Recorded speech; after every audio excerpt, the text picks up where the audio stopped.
I called my lecture Anatomy of the Mind, we're not talking about the brain. We're not talking about the brain. There's three levels we have to distinguish. We can talk about the brain, and then we're basically talking about anatomy, microanatomy or macroanatomy. We can talk about the contents of the mind, then we're talking about what are we thinking and feeling and doing and perceiving. And we can talk about, I call it the anatomy of the mind, which means the mechanisms of the mind. The mechanisms of the human mind. How are we doing it? This is the question, which is the intriguing question for me. The challenge is, if you try to answer that question, what is the anatomy of the mind, is to find the right level of abstraction, the right level of relevance, of significance, and the right level of evidence. It's very easy, if you look at scientific findings, getting lost in detailed studies. And it's very easy to get distracted by philosophical speculation, both ways. You have to basically stick what's out there from an empirical perspective.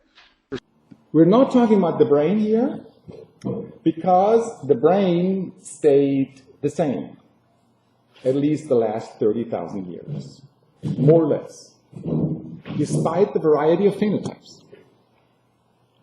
This is true for genetics, this is true for epigenetics, this is true for neuroanatomy, this is true for the hormonal system in the brain. For example, our stress axis, the axis we respond on stress, which is basically ending in a cortisol response or an adrenal response. Do you know how old that is? This so-called HPA axis? It's 300 million years old. It hasn't changed. It has not changed since 300 million years. So when you're talking about the mind, we're not talking about the brain. The brain is extremely conservative, okay? In 99% of the cases, the genetics between you and you and you and me is the same. And we share 98% of our genetic coding with the chimpanzee. And 80%, and now I'm finishing all these data, 80% of the differences between you and me in genetic coding goes back to individual differences between you and me and has nothing to do with ethnical background. Has nothing to do with ethnical background. You could ethnical background, whether you are Indian or Caucasian or Asian, does not explain the variety.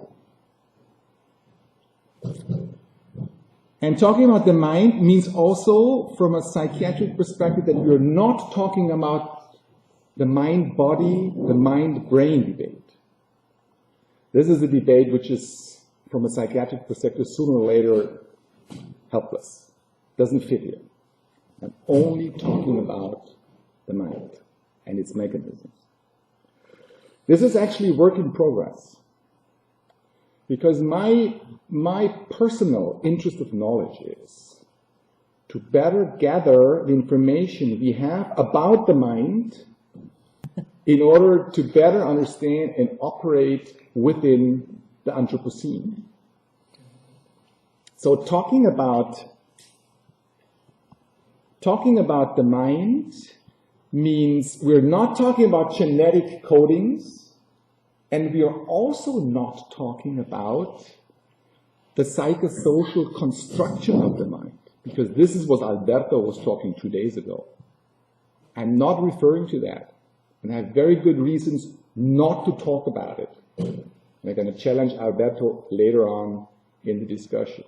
I'm interested in this middle dimension, where the question whether it's genetics or whether it's a social construct is a relevant but not so important question for me. I'm interested is, what does science tell me about the mechanisms of the mind? What do we know?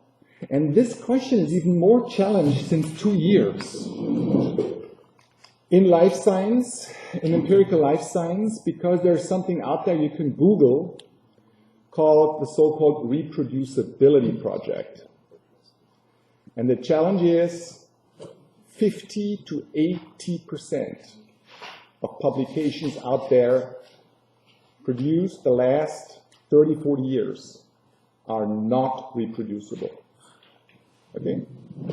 So life science is empirical life science is an extremely defensive mode, finding out what can we rely on, where to move on, and what are the basic evidences we can move on. Okay? The list I'm going to present you doesn't have any references. If you want references, get back to me. I want to go through 10 steps where I think there's huge empirical evidence and solid grounded knowledge, clinical knowledge, and scientific knowledge about the way the mind is functioning. And the first one you can see in this graph.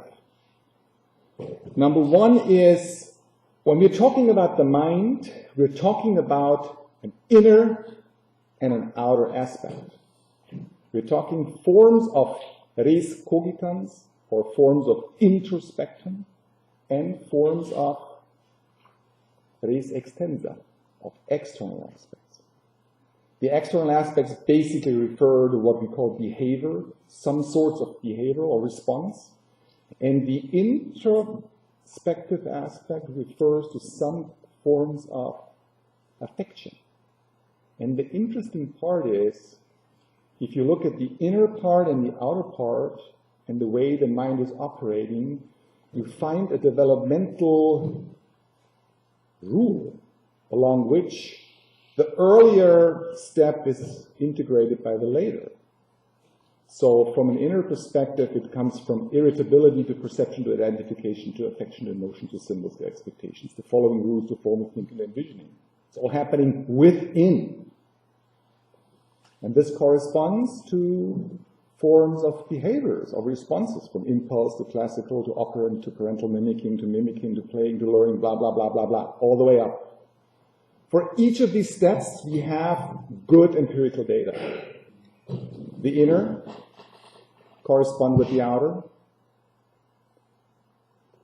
And as long as we develop the inner and the outer, what's increasing is the complexity of our inner and outer world, and what's increasing is the consciousness of the inner and outer world. So I have one finding. There's an internal and external aspect which correlates with increased complexity, and this correlates with increased consciousness. There's a second thing you see on this graph. It's the way the mind is processing within and outward bound is operating differently. The inward bound mechanism is some sort of affection or identification. Whatever we're thinking in our mind, it's some sort of identifying with something. We identify with something we think, something we feel, an idea, a history, whatsoever. And the outer part is more correlated with forms of conditioning. And they basically represent two sides of the same thing. They basically represent two sides of learning. So keep in mind, we have an inner and an outer aspect. We have increasing complexity in the mind, and we have increasing consciousness in the mind. And we have two basic mechanisms. There's actually a third one I didn't put in there, we're going to discuss later. One is forms of affection or identification, and the other one is forms of conditioning. If you look at that graph, what do you think all these authors have in common? They're all eminent scholars. They have one thing in common. One thing. This is all more or less psychology, more or less. They have one thing in common. They all make statements that parts of the mind, properties of the mind, are evolving. This refers to emotions, cognition, sensomotoric, behavior, social intelligence, cognitive intelligence, values, religion, whatsoever. It doesn't matter. When we're talking about the mind, we're talking about an evolving mind, and this evolution, this evolvement, this development is not random. And all these authors said it's not random, it's definitely not random, and it's not linear. It follows steps. Just read Kohlberg. Just read Löwinger. Just read Maslow. It's never linear. It follows steps. And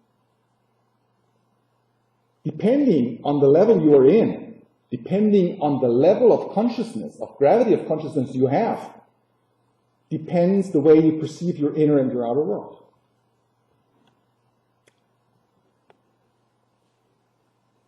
This is a summary of different authors, from Maslow to Gebser to Piaget to Ray to Keegan to Löwinger, and 500 others, who demonstrate that different forms of the mind are definitely evolving, and the evolution of parts of the mind is following specific rules of probabilities and steps and levels. And the real interesting part is, this is number 3 I want to share with you, is if you look at it from a synthetic perspective, it's been the Western psychology throughout 100 years, 120 years, which is basically characterized as a psychology of development, a developmental psychology, which has 2 basic contributions. One, Western psychology was able to determine and identify the early steps in life, from Kohlberg to Piaget to Freud to Canber. And the second big contribution of the Western psychology as developmental psychology is they were able to identify psychopathology, the disturbed mind. And the contribution of the East is not about the early steps of consciousness, it's about the later steps of consciousness. So if you look at this graph, everything which is above green, more or less above green, are steps, are the so-called later steps. And everything which is below green are the earlier steps. To give you one example, Kohlberg makes excellent empirical research on the moral development of the individual. He makes excellent research on how what's happening with a 3-year-old, a 4-year-old, a 6-year-old, a 9-year-old, a 10-year-old, a 15-year-old in his moral development. If you want to understand the later development, Kohlberg finished with 15 to 20. You've got to read Aurobindo. Okay? If you understand the psychopathology of the 3, 5, 8, 10-year-old, you've got to read Kernberg or Freud. If you want to understand the later stages of the psychopathology, you've got to read Ken Wilber. So, third mechanism, developmental steps and levels, not random, east and west. Number 4 is the so-called pre-post rule, pre-post law. The interesting finding, if you look at the mind, you know, we're only talking about the mind. We're not talking about the brain, we're not talking about genetics, and we're not talking about social destruction of the mind. We're talking about mechanisms of the mind. The interesting part of the mind, through all these scholars, is that these very early stages in life, the first 3 to 5 years, and the so-called late stages, Aurobindo described, and Piaget and Cummins and Gebser described, they look clinically very similar because they all refer to the whole. The newborn baby has a relation of itself to the whole. A mystics has a relation of itself to the whole. The pre-rational, the pre-conventional, the pre-personal states of consciousness, they look clinically similar to the transpersonal post-conventional, trans-rational states. They look similar, but they're not the same. Definitely. And what's missing is the part in between. And since 3 days, we're discussing basically about what the mind is, and what thinking is, and what reasoning is. We're basically talking about this transitory state in between. Psychologists call the personal state, the critical mind, the ego state.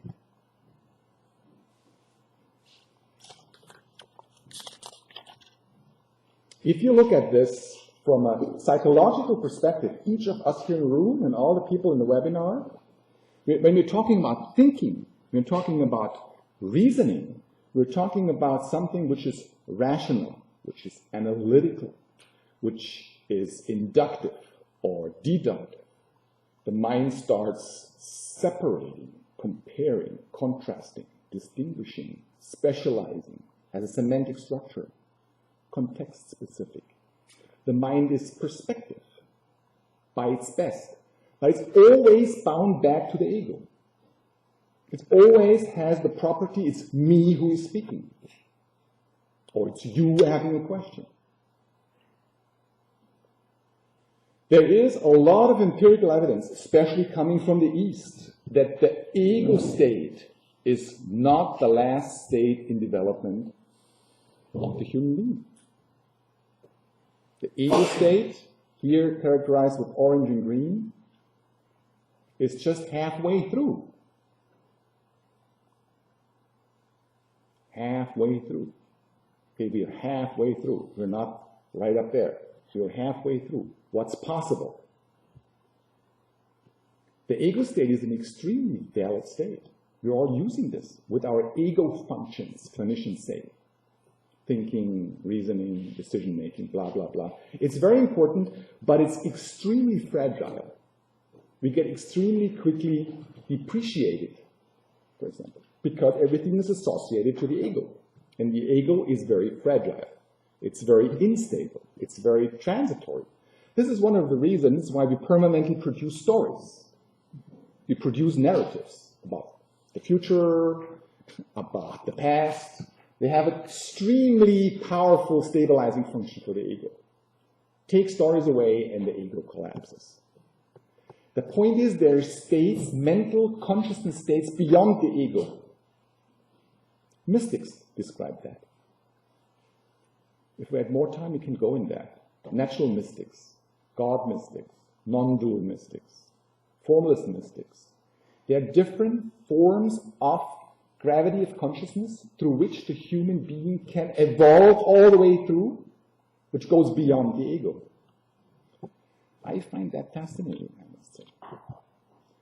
So we're halfway through. What is another property which characterizes mechanisms of the mind? I call it the tragedy of higher executive function. This is something which is very kind of unique to the human mind, I would say, happening here in the prefrontal cortex, most of it. We have the capacity to envision. Higher executive function means envisioning, planning, inner probing, anticipating the goods and the bads. We can think of something unthinkable. We can think of an utopia. We can think and enact a technology which is good or bad. A monkey can't do that. We can think and exert a lifestyle which is healthy or unhealthy. We can think and do something which is silly, ugly, or self-destructive.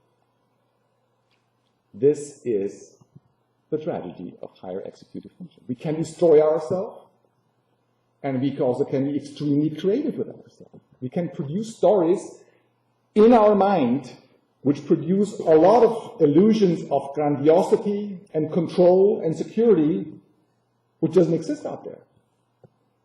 This is the tragedy. This is the mechanism our mind is working. And here comes a very basic bias, we are able to produce a lot of psychopathology. I would coin it in a philosophical term. Every mental representation we have in our mind, every mental presentation, is not only not the same than reality out there, it's potentially biased by psychopathology. The pure thinking that something is rational, the pure thinking of something is coherent, is not a proof that it's true. It's permanently biased by psychopathology. Sorry, I'm doing that the whole day as a psychiatrist. I'm only doing psychopathology. I'm only trying to screen people according to their maladaptive dysfunctional patterns and behaviors. Yesterday, you mentioned the two systems.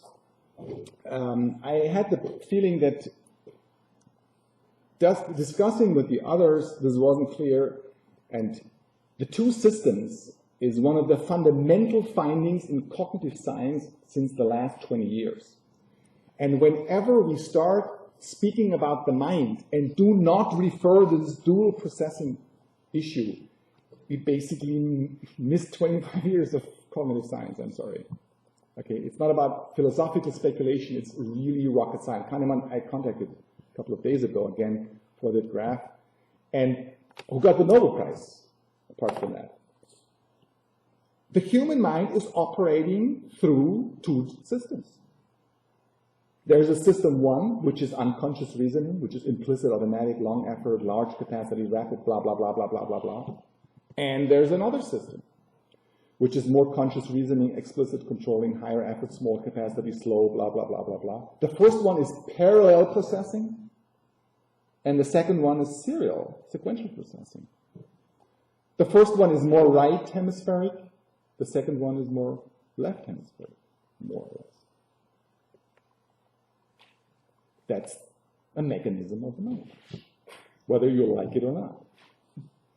You cannot fully, socially, psychologically deconstruct that system as being part of a social class or a socioeconomic determinant. It always stays, to some extent, rudimentary as system one or system two. You know? Another property. A lot of research. I called it myself and the other. When you start seeing someone eating, when you start seeing someone suffering, when you start seeing someone in pain, when you see someone doing something, the same thing he is doing is happening in your brain. Neurobiologists call this mirror neurons. That's what it is. Okay? We're permanently mimicking others, whether we want it or not. At the moment, you're mimicking me, or I mimic you. You can't stop that. When we're talking about myself and the other, we're talking about two other interesting findings, empirically pretty good proved. One is that if we want to be happy, content, satisfied with our life, we should go into pro-social emotions, like empathy, forgiveness, thankfulness. And the other thing is, if you want to stay in a satisfied, happy mode, which everybody seeks to some extent, it's better to give than to receive. The more you can give to others, the more likely you are to be happy.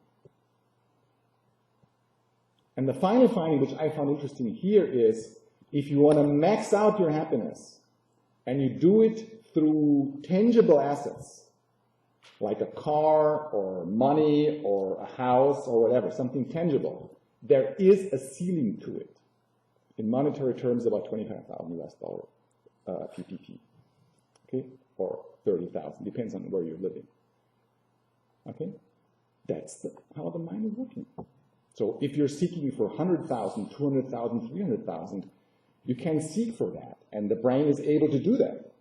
but it's not going to generate more happiness in me, right? Definitely not. Myself and the other. This is research from Bowlby, for example, 50 years of research showing that our mind is permanently searching and questing for attachment and bonding. This is just the way it is. Attachment is oversteering food and starving. Attachment is oversteering sleep. If you can attach to someone, you basically, this is a basic need. This is the way the mind is functioning. A final basic bias is what we also discussed yesterday, and there's also huge research, especially in emotional psychology and cognitive science. I just want to mention it because it's, I think, relevant for our discussion. Whenever we start thinking about something within us or about the outer world, it's permanently framed, permanently biased by anchorings and priming effects. The economists call it bounded rationality, means the incentives, the by proxy incentives on the institution determines that. We always know, for example, that in-group conformity oversteers rational thinking.